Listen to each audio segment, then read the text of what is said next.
Be ready. 5 seconds.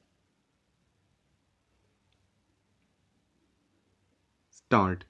The most important decision of the conference is the Declaration on World Peace and Cooperation. The nations assembled set out the principles which should govern relations between them and indeed the countries of the world as a whole. These are capable of universal application and are historic in their significance. We in India have in recent months sought to formulate the principles which should govern our relations with other countries and often spoken of them as the five principles. In the Bandung Declaration, we find the full embodiment of these five principles and the addition to them of elaborations which reinforce these principles. We have reason to feel happy that this conference, representative of more than half the population of the world, has declared its adherence to the tenets that should guide their conduct and govern the relations of the nations of the world if world peace and cooperation are to be achieved. The House will remember that when the Panchsheel, as we have called them, emerged, they attracted much attention as well as some opposition from different parts of the world. We have maintained that they contain the essence of the principles of relationship which would promote world peace and cooperation. We have not sought to point to them as though they were divine commandments or as though there was a particular sanctity either about the number or about their formulation. The essence of them is the substance, and this has been embodied in the Bandung Declaration. Some alternatives had been proposed, and some of these even formulated contradictory positions. The final declaration embodies no contradictions. The Government of India is in total agreement with the principles set out in the Bandung Declaration and will honor them. They contain nothing that is against the interests of our country or the established principles of our foreign policy. The declaration includes a clause which has a reference to collective defense.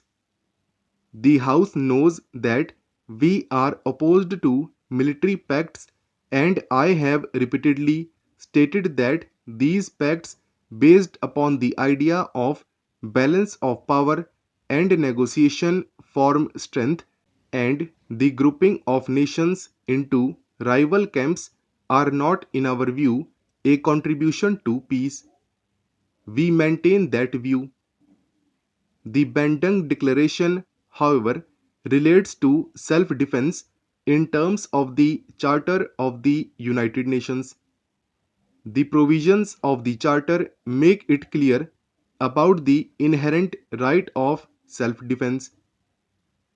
It will be also noted that the Bandung Declaration further finds place for two specific safeguards in relation to this matter, namely that there should be no external pressures on nations and that collective defense arrangements should not be used to serve the particular interests of the big powers. We are also happy that the declaration begins with a statement of adherence to human rights and therefore to the fundamental values of civilization. If the conference made no other decision than the formulation of the principles of the Bandung Declaration, it would have been a significant achievement.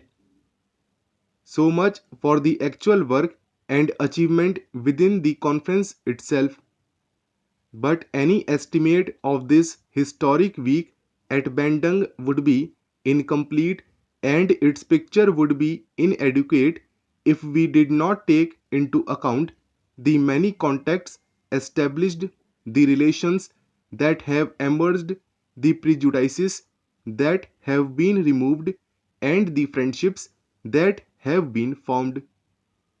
More particularly, reference should be made to the conversations and happily some constructive results arising from private talks. Such results have been achieved in regard to some of the difficulties that had arisen in relation to the implementation of the Geneva decisions in Indochina direct meetings of the parties concerned and the good offices of others, including ourselves, have been able to help to resolve these difficulties and create greater understanding and friendship. This is the position in regard to Cambodia, Laos, and of the Democratic Republic of Vietnam. We regret, however, that we have not been able to make progress in this regard in respect of South Vietnam. This must await time and further endeavor. The House is aware that the Prime Minister of China made, while he was at Bandung, a public statement announcing his readiness to enter into direct negotiations with the United States to discuss the question of relaxing tension in the Far East and especially the question of relaxing tension in the Formosa area. We have known for some time that China was willing to enter into direct talks, and other parties concerned have also not been unwary of it. The announcement itself does not therefore represent a new attitude on the part of China, but the fact that this has been publicly stated at a gathering of the Asian and African nations represents a further and wholesome development. If this is availed of by all concerned, it can lead to an approach towards peaceful settlement.